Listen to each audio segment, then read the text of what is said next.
أعوذ بالله من الشيطان الرجيم. بسم الله الرحمن الرحيم.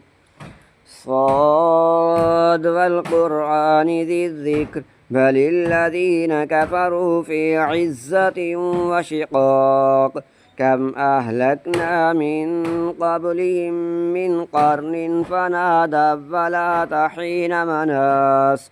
فعجبوا أن جاءهم منذر منهم وقال الكافرون هذا ساحر كذاب أجعل الآلهة إلها واحدا إن هذا لشيء عجاب. فانطلق الملأ منهم أن امشوا واصبروا على آلهتكم إن هذا لشيء يراد ما سمعنا بهذا في الملة الآخرة إن هذا إلا اختلاق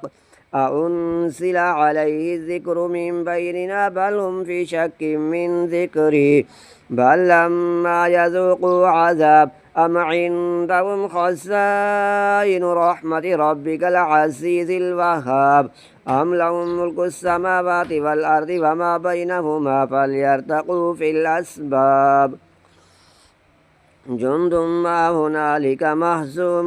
من الأحزاب كذبت قبلهم قوم نوح وعاد وفرعون ذو الأوتاد وثمود وقوم لوط وأصحاب الأيكة أولئك الأحزاب إن كل إلا كذب الرسل فحق عقاب. وما ينظر هؤلاء إلا صيحة واحدة ما لها من فواق.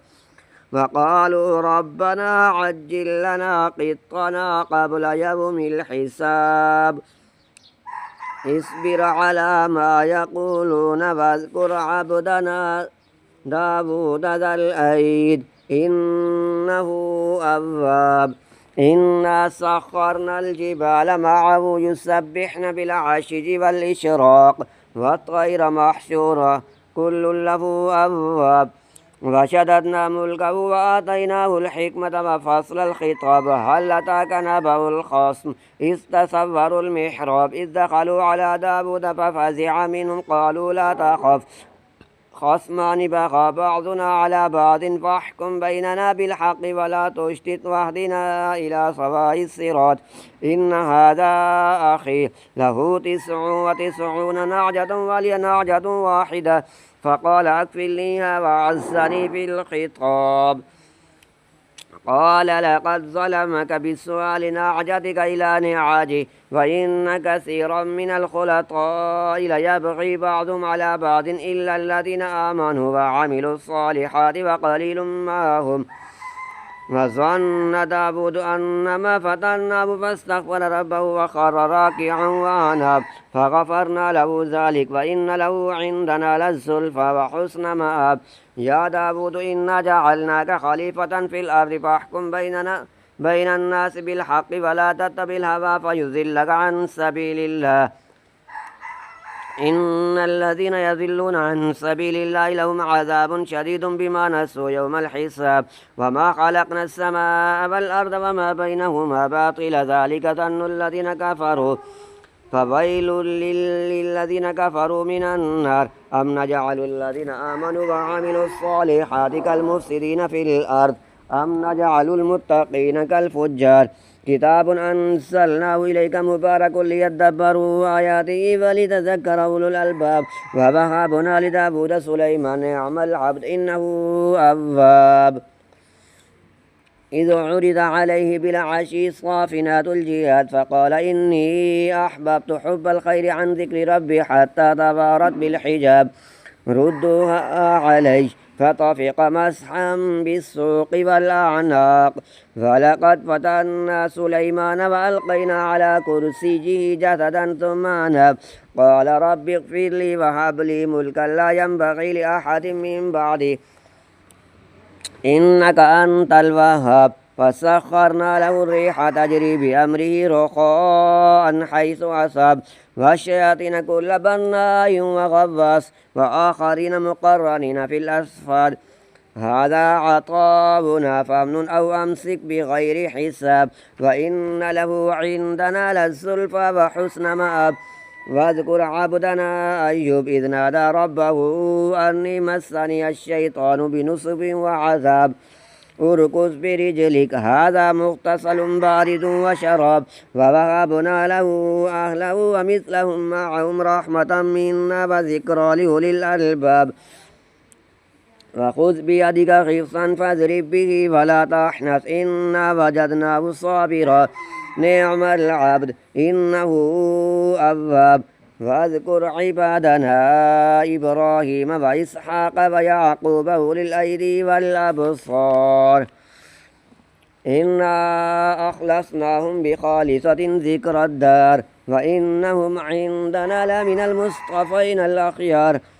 واذكر إسماعيل واليسع وذا الكفل وكل من الأخيار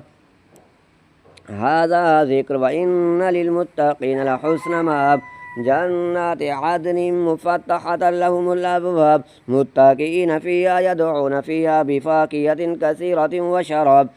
وعندهم قاصرات الطرف يطرب هذا ما توعدون ليوم الحساب إن هذا لرزقنا ما له من نفاد هذا وإن للطاغين لشر مآب جهنم يصلونها فبئس المهاد هذا فليذوقوا حميم وغساق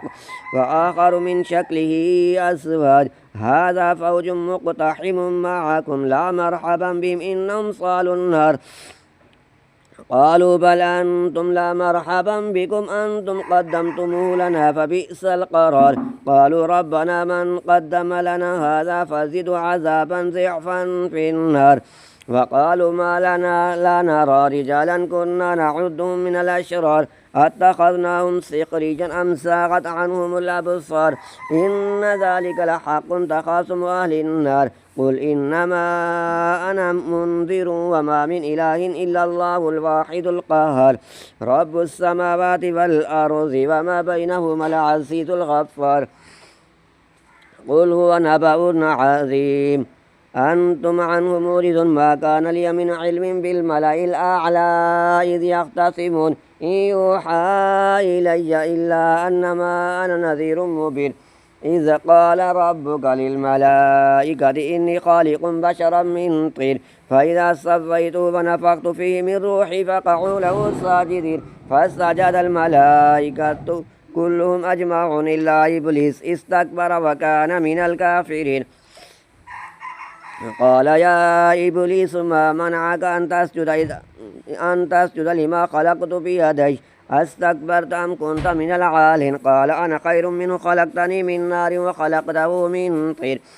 قال فاخرج منها فإنك رجيم وإن عليك اللعنة إلى يوم الدين قال رب فأنذرني إلى يوم يبعثون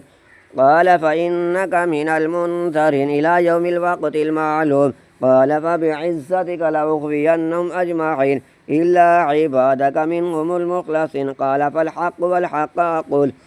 لأملأن جهنم منك وممن تبعك منهم أجمعين قل ما أسألكم عليه من أجر وما أنا من المتكلفين إن هو إلا ذكر للعالمين ولتعلمن نبأه بعد حين صدق الله العظيم صدقت يا رب العالمين.